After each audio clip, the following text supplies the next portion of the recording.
इते अवांखे ॿुधायूं त कराची जे इलाइक़े सदर में कस्टम इन्फोर्समेंट जी कार्रवाई 2 करोड़ मालियत जो सामान हथ कयो वियो आहे।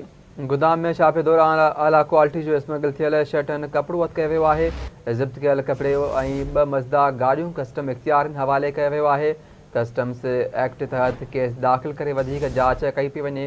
अहम ख़बर आहे कराची खां कराची जे इलाइक़े सदर में कस्टम इन्फोर्समेंट जी कार्रवाई 2 करोड़ मालियत जो सामान हथ कयो वियो आहे।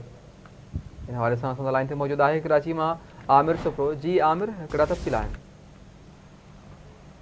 जी बिल्कुल ज़ुबैर, कस्टम इंटेलिजेंट कार्रवाई करे कपड़ो हथ कयो आहे। मां तव्हांखे ॿुधाईंदो त कस्टम कलेक्टर कंफर्म कयो आहे त कपड़ो जेको आहे सदर वारे इलाइक़े में कोऑपरेट 3rd फ्लोर ते जेको शिफ्ट कयो थो वञे उनखे 2 गाॾियुनि ते जेको आहे कपड़ो मुख़्तलिफ़ क्वालिटी जो सुठो कपड़ो जेको नॉन कस्टम उनखे कस्टम अख़्तियारनि पकड़ियो आहे। कस्टम जी जेकी वज़न आहे उहो 6 ॿुधायो वञे थो।